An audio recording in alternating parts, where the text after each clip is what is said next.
Operation Home's mission is to help people remain in their homes by increasing safety and accessibility through the coordination of critical home repairs for low-income residents of the Tri-County area, making it their duty to ensure that no person has to live in a home that is inaccessible or unsafe. My name is Sandy Milliken, Executive Director of Operation Home. Operation Home gives critical home repairs for the elderly and disabled individuals in our community who cannot afford the critical home repairs. We were established in 1997 by Todd and Emily Abaddon. It has grown now to have 3 full-time employees, and last year we had about 3,000 volunteers who came in and helped us build wheelchair ramps and other projects, replace roofs, those kinds of things that help folks live safely in their home. We are a nonprofit, so we rely on the community to help support us, and through our special events, individual donations, and grants. Roofs on average cost about $6,000, so if you, and the person who applies with us, their average income is just over $1,000 per month. So when you are living on that kind of income, you don't have those funds. Many of our homeowners are elderly. Average age is 82 for most of the homeowners, so they've worked hard.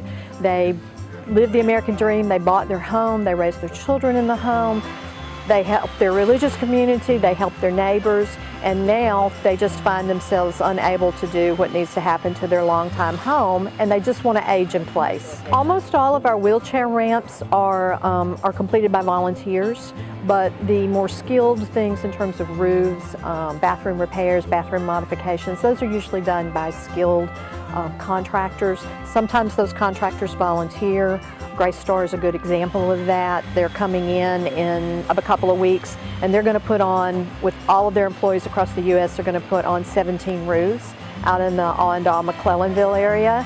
And so that's going to allow us to use funds that we might otherwise have to put in there. We can direct it to other people. This year we'll do approximately 70. We think we're going to be right on target at 70 through the end of the year. About 40 of those will be wheelchair ramps. There is an eligibility process that they go through, and that starts with a phone call to us, and then they are screened.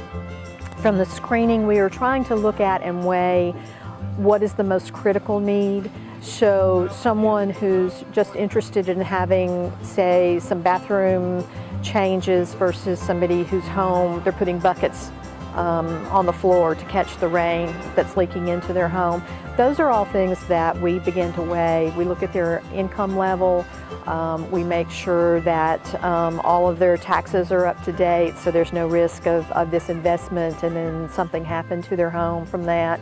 And we try to connect them back to the community, so we always ask for a referral, somebody who can tell us a little bit about them. That can be their minister, it could be a homeowners association president, it could be anyone like that, a home health care person. Again, the majority of our people are in their late 80s, early 90s. So we want to connect them in their community. Once we're done, we want to know that somebody's still looking out for them. At Operation Home, our help provides hope for the homeowner.